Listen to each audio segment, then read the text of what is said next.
May ano eh, nagpa-x-ray ako. May nakalagay doon, may scoliosis ako, mild scoliosis. Nasaan yung x-ray? Wala akong nakalimutan mo eh.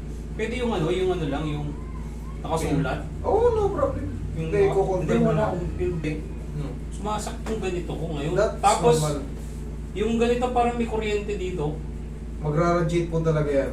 Dito, tapos yung dito naman, parang pag natutulog ako, minsan masakit to. Tapos meron din dito minsan, itong Ganito mga yan. to. Ganito yan. Pag meron kayong asan yung parts, basahin ko. Yeah. Pag meron kayong scoliosis, ang ibig sabihin ng scoliosis, tabingi yung spine nyo. Ngayon, pag tabingi yung spine nyo, prone kayo sa mga back pain. Tapos ngayon, depende yung angle ko. Malagay, malagay. Sige. Both lungs are clear, heart is not large. Okay, diaphragm and soles are intact. Visualize bones. Okay. Essentially normal. Cardiopulmonary findings. Asa yung ano dyan? Wala akong ano eh. Wala akong ano eh. Nakalimutan ko na rin. Mild lang dextroscoliosis, thoracic spine. Ito yan o. Ang ibig sabihin ng dextroscoliosis, deviated to the right yung spine nyo sa thoracic. Ano ba yung thoracic? Pag mula rito hanggang dito, yan ang thoracic. Ngayon, tabingi yan. Pero nakalagay naman mild. Kaya pangkaraniwan sa inyo, yung, syempre, buong likod na yan eh. Wala yung ano eh, titignan natin kung gaano kalawak yung ano eh. Hindi natin alam kung ilang ankle cove yan. Syempre, nakalagay dyan, thoracic. Magmula rito hanggang dito, ang dextro ganyan. Yan. Yung isa naman, libosco, pakaliwa. Liboscoliosis. Okay? Sige. Pero yun nga yung nararamdaman ni sir, na mga pain. Tapos, magtataka ka, bakit pati yung ano, sumasakit?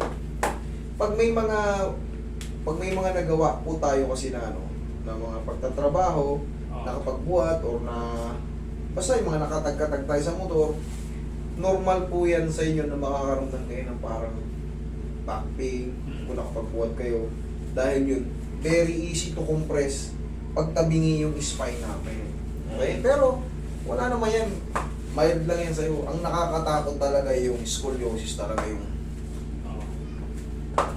Ano ka lang kasi minsan, bigla na lang parang nagko-create dito na ano, sakit. yung mga lumbar part natin connected naman yan sa lower.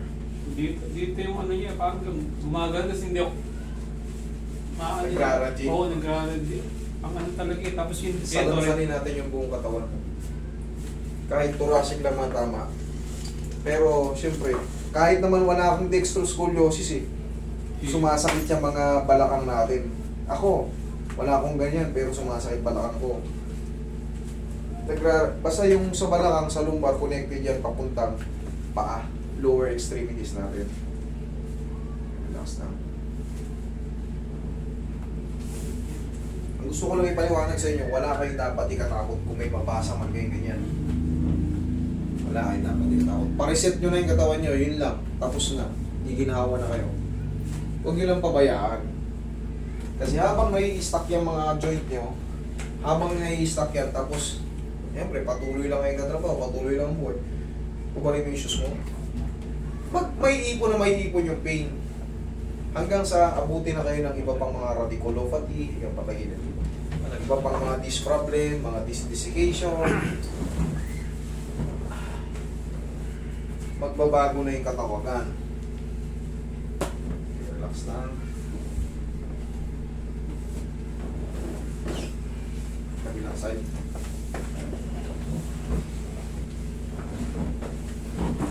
Tuturuan kita ng exercise sir kasi yan, habang buhay na yan sa inyo. Habang buhay na po yan sa inyo. Ang gagawin nyo lang exercise dyan, pag gagising sa umaga, inatin nyo lang yan para masanay siyang nagabanat. Hindi nagkakaroon ng ipit na laksa. Okay, tihaya ka sir. Tihaya mo na. Tihaya sir. Titignan ko yung paa mo kung naapektuhan. Ayan, konti lang. Nalaman mo dito pag mayroon kayong problema sa spine. O, tingnan mo yung paa mo kung ano mas mapa. Ito isa na kalwa. Correct. Yan. Sumaba yung kaliwa. Pero wala yan. Normal yan na babalik natin. Gusto ko lang ipaliwanag sa inyo na na magre-reflect talaga yan sa paa. Pag meron kayong spine problem, mild o hindi, automatic sa paanan, magre-reflect yan. O, pag hinatak siya, bumabalik. Dapa.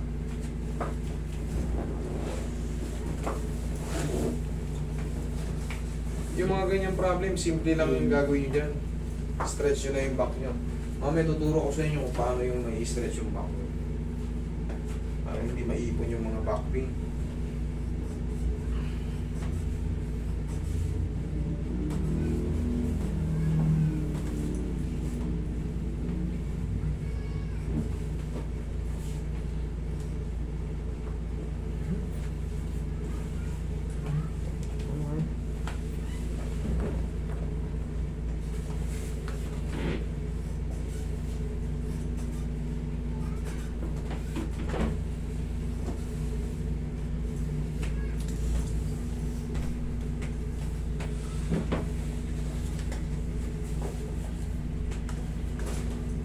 Relax lang.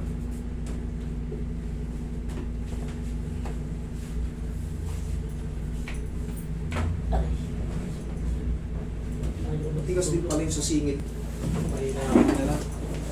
Kamay mo, bilog eh. Kanina ko pa inaano yun. Yan. Lilapad, bilog yung kamay mo eh. Hindi madiinan eh. Parang bola ng bilyar eh. Kung pinalo, hindi pa mahalat eh. Kailangan masentro eh. Isa sa inyong kamay. Okay, relax lang. Inhale. Exhale.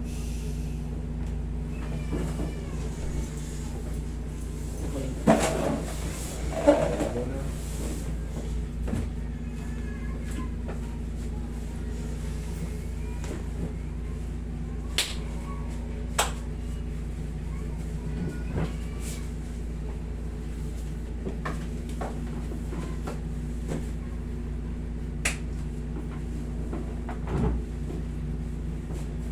Okay, relax lang.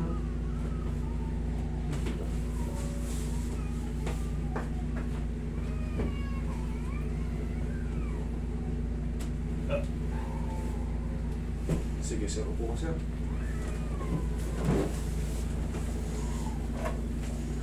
Dito na sir sa ano. Ay.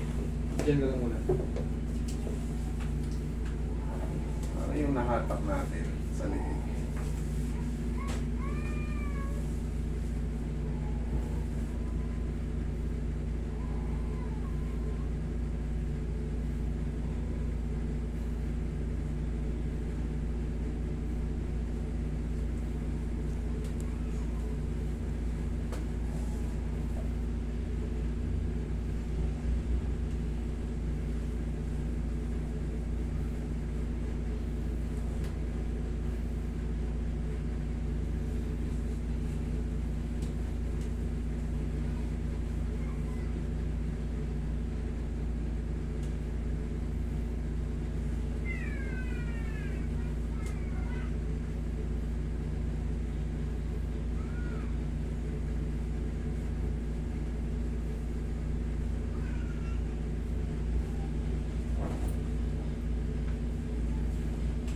Ganito sir ha.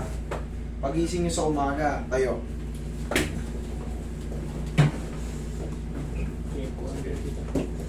Ganito lang mo. 1, 2. Lakasan mo konti. 1, 2. Tapos sige, upo ka. Tingnan mo ko. Lumuhod. Yung may mga problema sa spine, lumuhod kayo sa kama nyo. Tapos tumipa kayo ng paganyan. No? 1, 2, 3. 1, 2, 3 lang ang bilang. Tapos 1, 2, 3. Ganun lang kabilis. Tapos babalik nyo lang ulit ng pati pa. 1, 2, 3. Araw-araw lang. Ganun lang. Pagkakaroon lang siyempre, yung spine yung tabingi, naiinat. Tapos, yung squeeze. Hindi magkakaroon ng compression. Kasi yan, once na naiipon yung compression, siyempre, yung muscle pain. Compression. Tatama yung tinatawag nating mga annulus disc sa mga spinal nerve. Ngayon, pag nag-react yung spinal nerve, magre-react yan sa muscle. Yun yung tinatawag na muscle spasm. Kaya may sumasakit sa katawan nyo. Pero yan, pag naiinat natin, walang compression, walang muscle spasm. Kung yung mga lamig-lamig lang, haplos nyo lang ng sarili yung pagmamahal, tanggal yan. Okay, pero kasi pag compression, iba. Ano sir? Pag palagi ba nagaganon, sir, hindi na sasakit Wala sa na ating yan. mga ano. Wala, in-adjust ko na rin pati yung tuhod mo. Para sigurado. Okay? O, kumusta yung pakaramdam mo? Medyo ano naman. Okay? O, sige, thank you. Huwag ka na maligo today, ha?